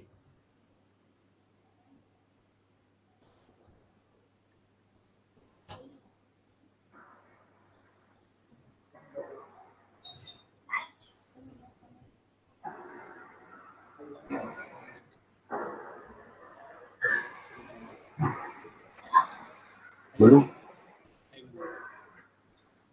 હા તુષાર સર. જી, પ્રશ્નો કઈ છે? કોઈને કઈ પૂછવાનું? એક પ્રશ્ન આવ્યો છે, એ તમારી સામે હું રજૂ કરું છું. જી જી. Could you please say something about psychological aspects responsible for bringing about healing in this period of corona post lockdown phase? બહુ સારો અને સાચો પ્રશ્ન છે. આમ મનોવિજ્ઞાન છે ને, એ જ્યારથી માણસ જાતિનો ઉદ્ભવ થયો ત્યારથી જોડાયેલું છે અને હંમેશને માટે જોડાશે. એટલે સાયકોલોજી જેને આપણે કહીએ છીએ, મનોવિજ્ઞાન, એ જ આપણા માટે ખરેખર સૌથી મોટો પ્રશ્ન છે. જુઓ, એક વસ્તુ યાદ રાખીએ કે પરિવર્તનના સંદર્ભમાં પણ અઘરો જો કોઈ મુદ્દો હોય ને તો તે માનસિકતાનો છે. એટલે કે we need to be adaptable to the change. હવે એમાં જે માનસિકતા છે એ એક વય સાથે જોડાયેલી છે. એટલે કે દાખલા તરીકે એક એવી માન્યતા છે મારા જેવાની કે હું હવે 70 વર્ષે શું પરિવર્તન કરું, 72 વર્ષે શું કરું, 75 વર્ષે શું કરું. તો ખરેખર ચેન્જને છે એને વય સાથે એવડી મોટી લેવા દેવા નથી. વય કરતા જો વૃત્તિનો વિચાર કરીએ તો વૃદ્ધ પણ માનસિક રીતે પરિવર્તન વહેલો થઈ શકે. અને વયને પકડીને ન બેસતા ભલે યુવાન હોય પણ એની માનસિકતા એવી હશે કે હવે મારે તો આ ચાલશે, મારે આના વગરની બહુ જરૂર નથી, તો એ યુવાન પણ કદાચ ગતિશીલ નહીં રહે.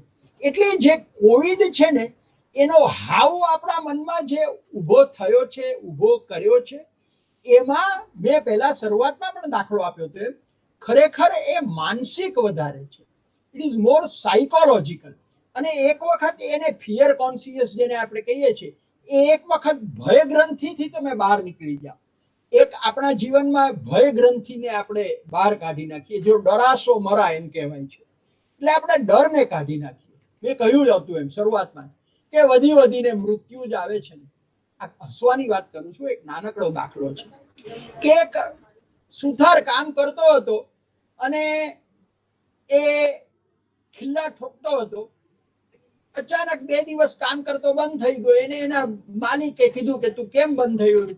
તો કે મારા પિતાનું મૃત્યુ થઈ ગયું. કેવી રીતે? તો કે આવી રીતે ખિલ્લા ઠોકતા હતા ને પડી ગયો એટલે એનું મૃત્યુ થયું. એટલે ઓલા એને પ્રશ્ન કર્યો કે તો તું શું કામ આ કામ કરસ? તારું મૃત્યુ થશે તો? પેલો હિંમત વાળો હતો. એને કહ્યું કે આપના પિતાશ્રી, તો કે મારા પિતાશ્રીનો પથારીમાં સુતા સુતા મૃત્યુ પામ્યા હતા. તો કે આપ શું કરશો? પથારી મૂકી દેશો? આ કહેવાનો ભાવાર્થ અહીંયા સમજવાનો છે કે ચેન્જ જે છે એ માનસિક રીતે આપણે સ્વીકારવાનો છે. એટલે મનોવિજ્ઞાનનો જે પાયાનો સિદ્ધાંત છે ને એ એમ કે છે કે તમે સહજ બનો, બી નોર્મલ ઇન લાઈફ. એટલે જો આપણે નોર્મલ બનશું તો નોર્મલસી આપોઆપ આવશે. એબનોર્મલસી મોટે ભાગે વ્યક્તિ પોતાના વલણથી, વ્યવહારથી, વર્તનથી ઊભી કરે છે. એબનોર્મલસી આવતી નથી. પછી એ શાસનનું વાત હોય, ઉદ્યોગ જગતની વાત હોય કે ગૃહસ્થ જીવનની વાત હોય. એટલે સાયકોલોજીનો જે ફંડામેન્ટલ છે તે સહજ સ્વીકારનો છે. એને વય સાથે ન જોડીએ, એને વૃત્તિ સાથે જોડીએ. અને તો મને લાગે છે કે ધીમે ધીમે આ જે આવેગો છે, ઇમોશન્સ જે છે ને એ માણસ ઉપર તબીબી વિજ્ઞાન, હમણાં મને પણ એમ કહ્યું કે તબીબી વિજ્ઞાને થોડોક મારે ડાયાબિટીક પ્રોબ્લેમ હતો તો મને ડોક્ટરે સમજાવ્યું કે the moment you become more emotions, તમે કે જો આવેગ અને લાગણીથી વધારે કરશો તો કે તમારા ખાનપાન કરતા પણ આ લાગણી અને આવેગને કારણે તમે ડાયાબિટીક વધારે થશો. સી આને તો કોરોનાને કાંઈ લેવા દેવા નથી. પણ એનો અર્થ શું થયો કે માણસ નાહકનો એકદમ વધારે ઉદ્વેગ વાળો થાય, આવેગ વાળો થાય. અને એક સાદી સીધી વાત આપણે જૂને ત્યાં પણ કહેવાયું છે કે વોટ કેન નોટ બી ક્યોર્ડ મેં કહ્યું એમ એન્ડ્યોર્ડ. તો આપણે સાયકોલોજીની દ્રષ્ટિએ વિચારીએ તો સ્વીકાર્યતાની માનસિકતા આપણે ઊભી કરવાની છે. બાળકમાં એ ન આવે એટલે એના માટે પેરેન્ટ્સે ટેવ પાડવું નહીં. નાના બાળકને માં એક કડવાણી પાઈ છે. નાનું બાળક પોતે કોઈ દિવસ પીવે નહીં. એટલે બાળકથી માંડીને આપણે શબ્દ વાપરીએ તો આબાલ વૃદ્ધ સૌએ એની મનોસ્થિતિમાંથી જ્યારે પસાર થાય છે ત્યારે કેટલાક આવનારા ફેરફારોને સ્વીકારવાના.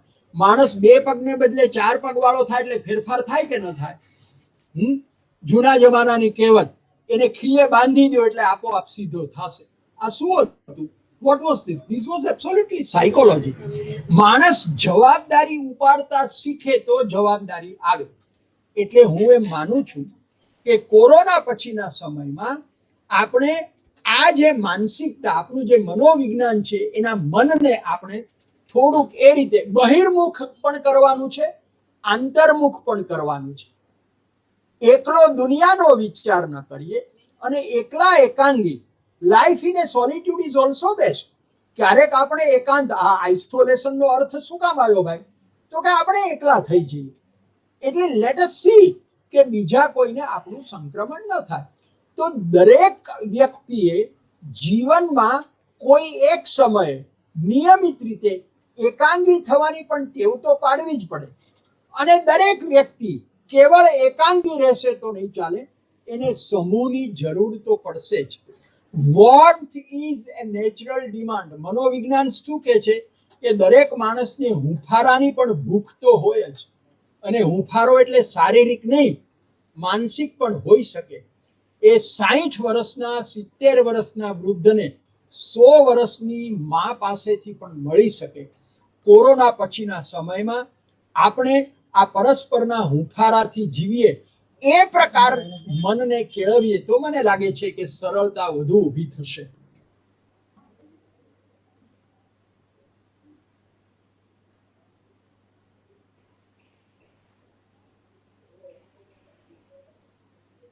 હા સર. જી બોલો. હા, સેકન્ડ ક્વેશ્ચન છે. જી. કોરોના રોગચાળાના વર્તમાન સમયગાળામાં કોઈ પણ વ્યક્તિ વિચાર અને ક્રિયા વચ્ચે સુમેળ ક્યાં સુધી જાળવી શકે છે? એ હમણાં જે જવાબ આપ્યો એના અનુસંધાનમાં આવે છે. પ્રશ્ન બહુ સરસ છે. જુઓ, વ્યક્તિનું મન છે ને તો સતત ઘોડા વેગે આગળ વધતું જ હોય છે. ક્રિયા ખરેખર એટલી આગળ વધતી નથી. અને આમ જુઓ તો મનોવિજ્ઞાન પોતે પણ એમ કે છે કે મનસ્થિતિ અને ક્રિયા વચ્ચેનો કેટલોક લેજિટિમેટ તફાવત, જેને કઈ અંતર, એ જરૂરી છે. કારણ કે માણસ જે વિચારે ને મનમાં, એ જ મિનિટે, એ જ ક્ષણે જો એ કરવા માંડે તો ઉલ્કાપાત પણ થાય. અને તેનો આપણે ગૃહસ્થ જીવનમાં કે સમાજ જીવનમાં અનુભવ કરીએ છીએ. એટલે જે વિચાર આવ્યો તે તરત જ અમલમાં મૂકવો ને તરત જ કરવું એમ નહીં. મનોવિજ્ઞાન શું કે છે? Let us have a pause. ગુજરાતીમાં એક બહુ સરસ મજાના ચિંતકે પોતાના જે વ્યાખ્યાન આપ્યા હતા ને, એનું એક શીર્ષક આપ્યું, ઓડિયો કેસેટ હતી એ જમાનાની, થોભ નહીં તો થાકી જઈશ. એક્ઝેક્ટલી આ કામ આપણે કરવાનું છે, વિચાર કરવાનો છે. કારણ કે આપણે માણસ છીએ, માણસ હોઈએ એટલે વિચાર થવાનો. પણ એ વિચારને તરત અમલમાં મૂકવાની જરૂર નથી. હા, ધારો કે તેની સાથે શારીરિક વ્યાધિને સંબંધ છે, તેને કારણે આપણી દૈહિક બીમારીનો પ્રશ્ન વધુ તીવ્ર બનતો જાય છે, તો સ્વાભાવિક રીતે ત્યારે આપણે એવો નિર્ણય લેવો પડે. અને જે આપણે લેતા આવ્યા છીએ, ચાલો હવે આ ઇમરજન્સી છે. પણ અન્યથા રાતોરાત કોરોના આવ્યો એટલે બધું જ આપણે આમ કરી નાખવું, આખું અર્થકારણ તમે જુઓ અત્યારે વિચાર અને ક્રિયા વચ્ચેના તફાવત ઉપર ચાલી રહ્યું છે. પીપલ આર થિંકિંગ, લોકો વિચારી રહ્યા છે. તમે જુઓ કે કોરોના પછી રેસ્ટોરાંઓને હવે ખુલવાની છૂટ આપી છે, ધર્મસ્થાનોને ખુલવાની છૂટ આપી છે, પણ બંને અનુભવ થઈ રહ્યા છે. ગઈકાલે પણ બધા રેસ્ટોરન્ટના માલિકોએ કીધું કે સાંજના 7 વાગે બંધ કરી દેવાનો જે નિયમ છે, તો એ કારણ કે ગ્રાહકોનો મોટો વર્ગ સાંજના સમય 7:30, 8, 8:30 પછી આવનારો જે વર્ગ હોય તે હવે આવતો નથી. દિવસમાં આવનારો વર્ગ નિયમિત નથી, એટલો ઓછો છે. અને એક એવો હાવ છે કે કદાચ રેસ્ટોરન્ટ માલિકો પૂર્ણ સ્વચ્છતા રાખતા હોય તો પણ ઇમિડિયેટ રિસ્પોન્સ એને મળતો નથી. આખી બજારની આંતરક્રિયા હજી ધીમા વેગે ચાલે છે. હું સાવ નાનકડી વાત કરીને આ દાખલો આપીને આ જવાબ પૂરો કરું કે સરકારે જાહેરાત કરી, રિઝર્વ બેન્કે જાહેરાત કરી કે અમે તમને ઓછા વ્યાજે લોન આપશું, તમારી લોનના હપ્તા મોડા ભરશો તો પણ ચાલશે. બેન્કોને કહ્યું કે તમે ધંધાવાળાને ધિરાણ આપો. આ બધું થવા છતાં હજી બેન્કોની પોતાની પણ માનસિકતા નથી. બેન્કો પણ રાતોરાત મેદાનમાં આવી ગઈ નથી કે આ તમારે જેને જોઈએ એટલું ધિરાણ લઈ જાઓ. ઓન ધ કોન્ટ્રરી, એનાથી ઉલટું, રિઝર્વ બેંકમાં પૈસા મૂકવાથી વ્યાપારી બેંકોને વ્યાજ ઓછું મળતું હોવા છતાં બેંકો પોતે પણ એવી માનસિકતામાં છે કે આપણે હમણાં રિઝર્વ બેંકમાં પૈસા રાખીએ. આ શું સૂચવે છે? આ એમ સૂચવે છે કે માનસિકતા એ બહુ મોટો પ્રશ્ન છે. It's a big challenge. આજનો જ ફાઇનાન્શિયલ એક્સપ્રેસ વાંચજો, પહેલા જ પાને આજના. લોકો અત્યારે હાથ ઉપર રોકડ રકમ રાખવા વધારે માંગે છે, ખર્ચ કરવા ઓછો માંગે છે. What does this indicate? એનું મન કે છે કે આપણે તરત દોડવું નથી, કારણ કે અનિશ્ચિતતા છે. કોરોનાના એક્ઝિટ ડેટની આપણને ખબર નથી. આ એવો અતિથિ છે કે જે માન ન માન મેં તેરા મહેમાન. હવે એને આપણે પરેશાન કરીએ ગમે એટલો તો પણ એને જવું હશે ત્યારે જ જશે. એટલે એને કારણે માણસની જે માનસિકતા એવી રહી છે કે એને વિચાર ઘણા આવે છે પણ ક્રિયાત્મક રીતે અમલમાં મૂકી શકતા નથી. There is bound to be a gap. અને વિચારના અને ક્રિયામાં રૂપાંતર, આ વચ્ચેનો સમય હજી ખાસો સમય રહેશે. દેશના વહીવટ માટે પણ રહેશે, અર્થકારણમાં પણ રહેશે, સમાજ જીવનમાં પણ રહેશે અને શિક્ષણમાં પણ રહેશે. Okay sir. સર ટાઈમ ઓછો છે, 1-2 પ્રશ્ન પાછા આવ્યા છે. જી બોલો. એક આવ્યો છે પ્રશ્ન, આત્મનિર્ભર આજના સમયમાં શક્ય છે? આત્મનિર્ભર આજના સમયમાં શક્ય છે? જુઓ, આત્મનિર્ભરનો અર્થ આપણે એવો કરીશું કે માત્ર હું જ મારી જરૂરિયાત જે કાંઈ છે એ ઊભી કરું અને સંતોષું અને મારે પડખે ક્યાંય જવું નહીં, તો એ શક્ય નથી, નથી અને નથી. એટલા માટે નથી કે આપણે એ ન ભૂલીએ સાવ સાદું અર્થશાસ્ત્ર, એના માટે ડિગ્રીની એ જરૂર નથી. મિત્રો, આપણને બધાને ખબર છે કે મારો ખર્ચ એ તમારી આવક છે, તમારો ખર્ચ એ મારી આવક છે. અમારા કેઇન્સ નામના અર્થશાસ્ત્રીએ તો એમ પણ કહ્યું કે બચત વ્યક્તિગત રીતે સદગુણ છે, સામાજિક રીતે દુર્ગુણ છે. બધું જ જો હું મારી મેળે કરવા લાગીશ તો સમાજથી હું વિખૂટો નહીં પડી જાઉં. એટલે આત્મનિર્ભરતાનો અર્થ રિજિડલી આપણે એમ માનીએ કે બધી આપણી જરૂરિયાતો આપણે જ પૂરી કરી લેવી, તો તે શક્ય નથી. આત્મનિર્ભરતાને બૃહદ પરિપ્રેક્ષ્યમાં જોવાની જરૂર છે. Let there be broadly re-envisioned the concept of the what is we call self sufficiency, self depend. આત્મનિર્ભરતા એ છે કે તમે એક એવી રીતે રહેવાને ટેવાવ, જીવવાને ટેવાવ કે કોઈ એક સમયે, કોઈ એક તબક્કે, કોઈ એક વસ્તુ કે કોઈ એક સેવા તમને નથી મળી શકતી, બહુ મુશ્કેલ છે, તો પણ તેના વગર તમે તમારી દૈનંદિન ગતિશીલતા ટકાવી શકો, દૈનંદિન જીવન ક્રિયા ચલાવી શકો, તે અર્થમાં તે આત્મનિર્ભર છે. આત્મનિર્ભરનો અર્થ કમ્પ્લીટ ઇમ્પોર્ટ સબસ્ટિટ્યુશન નથી. આપણે ભલે કહીએ, કદાચ આપણે ચીન તરફના પૂર્વગ્રહને કારણે, પૂર્વગ્રહ વ્યાજબી છે, હું એની ટીકા નથી કરતો, પણ એ પૂર્વગ્રહને કારણે આપણે ચીનની વસ્તુ વાપરવાની બંધ કરશું. આપણે કોઈ એમ કહ્યું ખરું કે ભારત સિવાયની બધા જ દેશોની વસ્તુઓ બંધ કરી દેવી છે? Is it possible?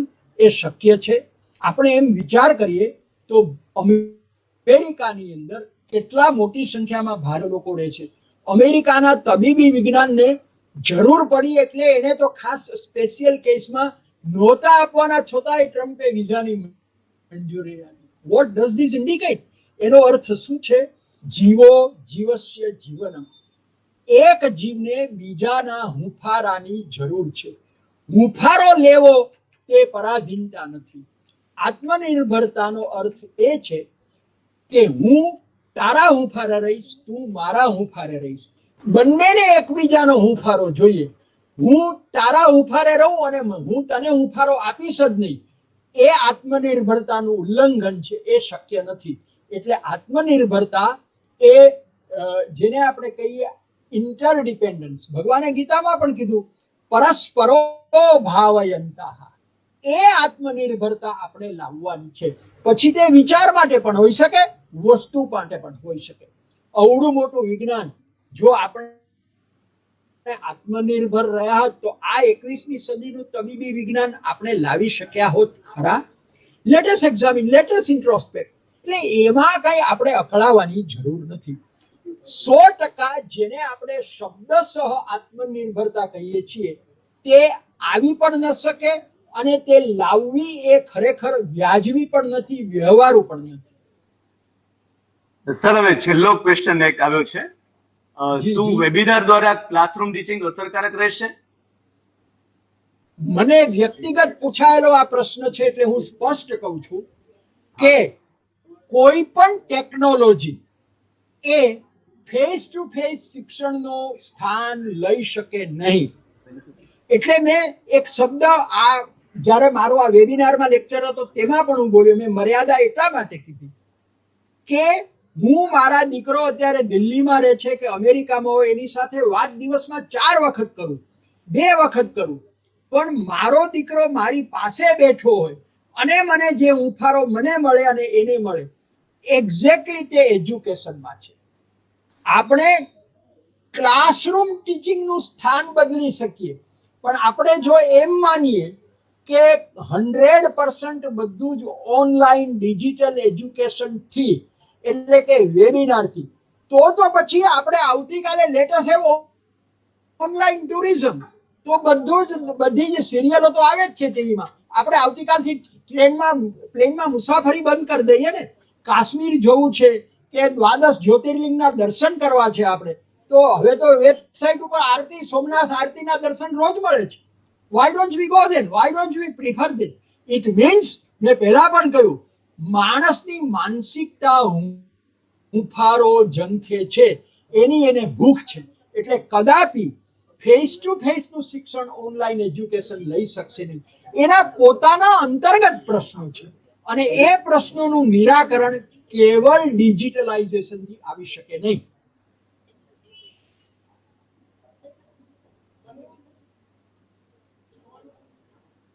સર, કોરોના-19 પછી અર્થતંત્રને ઉપર લાવવા ખર્ચ કરવો જોઈએ કે આપણા માટે આવકને ભવિષ્ય માટે બચત કરીને રાખવી?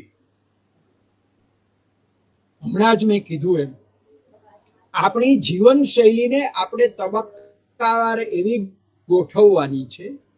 ખર્ચ નહીં કરીએ તો નહીં ચાલે, કારણ કે આપણી પોતાની જે જરૂરિયાતો છે, વ્યક્તિ તરીકે વાત કરું છું, તમારો પ્રશ્ન એક ગૃહસ્થના સંદર્ભમાં પૂછાયેલો છે માનું છું, બંને જવાબો જુદા છે. ગૃહસ્થી તરીકે હું બિલકુલ ખર્ચ નહીં કરું તો નહીં ચાલે, કારણ કે તો હું મારી જરૂરિયાતો કેવી રીતે સંતોષી શકીશ, અને બિલકુલ ઉડાવ થઈ જઈશ તો પણ નહીં ચાલે. ગુજરાતીમાં એના માટે એક બહુ જૂની કહેવત છે, કરકસર એ બીજો ભાઈ છે. બીજો ભાઈ છે એટલે કે મારે મારી જરૂરિયાતોનો અગત્યનું ક્રમ નક્કી કરવાનો છે. માની લો કે આપણે આવતીકાલે ઓનલાઈન શિક્ષણની અંદર પ્રવેશી ગયા, જે હવે દેખાઈ રહ્યું છે નજીકના ભવિષ્યમાં તો એ જ આવશે એમ લાગે છે. કશું ખોટું નથી એનો આપણે વિરોધ પણ નથી કરતા, પણ તો પછી મા બાપોએ ઓનલાઈન એજ્યુકેશનના અનુસંધાને ખર્ચ કરવાની માનસિકતા રાખવી પડશે. મિત્રો, તન, મન અને ધન ત્રણેય પ્રકારની સ્થિતિનો બદલ એ કોરોના પછીનો સાચો બદલ હશે. એકલો તનમાં બદલ, એકલો મનમાં બદલ, એકલો ધનમાં બદલથી એ શક્ય નથી. એટલે કેવળ આપણે પૈસા ખર્ચશું નહીં તો પણ નહીં ચાલે, અને પૈસા કેવળ ઉડાવશું એટલે જરૂરિયાતોનો અગત્યનો ક્રમ, પ્રાયોરિટી નક્કી કરવાની છે.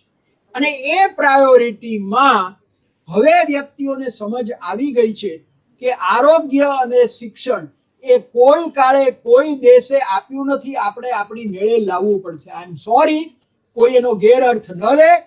કોઈ શાસન શિક્ષણ અને આરોગ્ય લાવી શકતા નથી. એ આપણી જરૂરિયાત છે, આપણી ભૂખ છે, આપણે પૂરી કરવી પડશે. એટલે prevention is better than cure.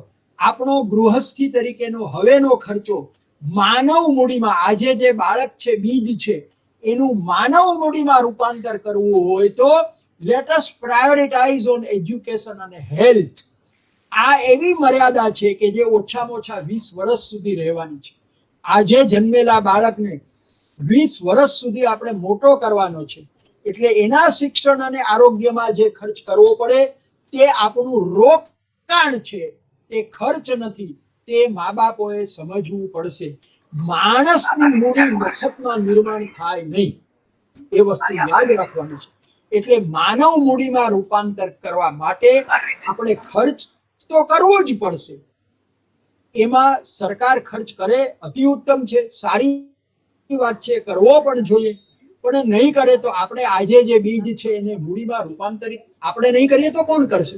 એટલે ખર્ચ અનિવાર્ય છે, એનો અગત્યનું ક્રમ ગોઠવવાનો છે. ઓકે સર, ક્વેશ્ચન આન્સર તો ઘણા બધા છે, પણ આપણે સમયના અભાવે આ સેશન પૂરું અવાજ કરીએ છીએ. ઉપરથી કહું છું કે કેતનભાઈ બોલો છો? હા હા સાહેબ, જય કેતન બોલું છું. હા હા, ઘણા વખતે અવાજ સાંભળ્યો એટલે. હા સર, તમને ઘણી વખતે જય. હા હા, બરોબર, ચોક્કસ.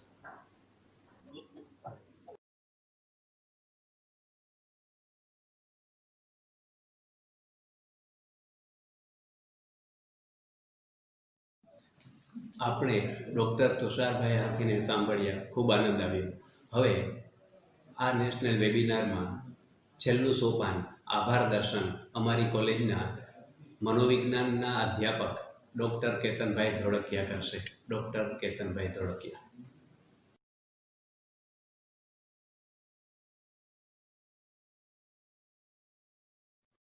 એમને સાંભળ્યા, જાણ્યા અને માણ્યા એવા ડૉક્ટર શ્રી તુષારભાઈ હાથીનો આભાર સી રીતે માનવો તે અવઢવ છે. અમારા તો એ ફિલોસોફર અને ગાઈડ છે. એક પંક્તિ ટાંકું છું. પ્રણાલીના વમણમાં આભારનો ભાર લઈને આવ્યો છું. પ્રણાલીના વમણમાં આભારનો ભાર લઈને આવ્યો છું. ઋણ ફેરવા જીવન કેડીએ આભાર થઈને આવ્યો છું. પ્રભાવી પ્રાધ્યાપક સાથે તેઓ શ્રી અચ્છા માનવ પણ છે. વાણીની અસ્ખલિતતામાં સૌ તરબોળ થઈ ગયા. શિક્ષક હોવાનું ગૌરવ અને ડીન કે યુનિવર્સિટીમાં વાઇસ ચાન્સેલર થયાનું અભિમાન આ વ્યક્તિએ છલકાવ્યું નથી.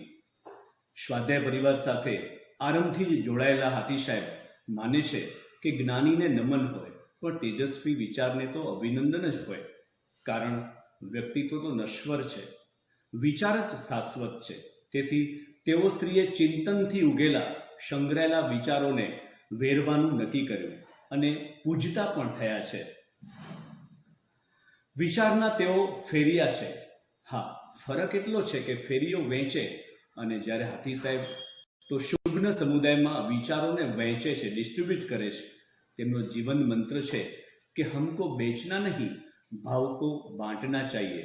અર્થશાસ્ત્ર સાથે તેઓ ઓતપ્રોત છતાં તેઓ એથિટેમ્પો એટલે કે આપમેળે કોઈ પણ સામાજિક વિષય કે સમસ્યાને ચર્ચવામાં માહિર છે.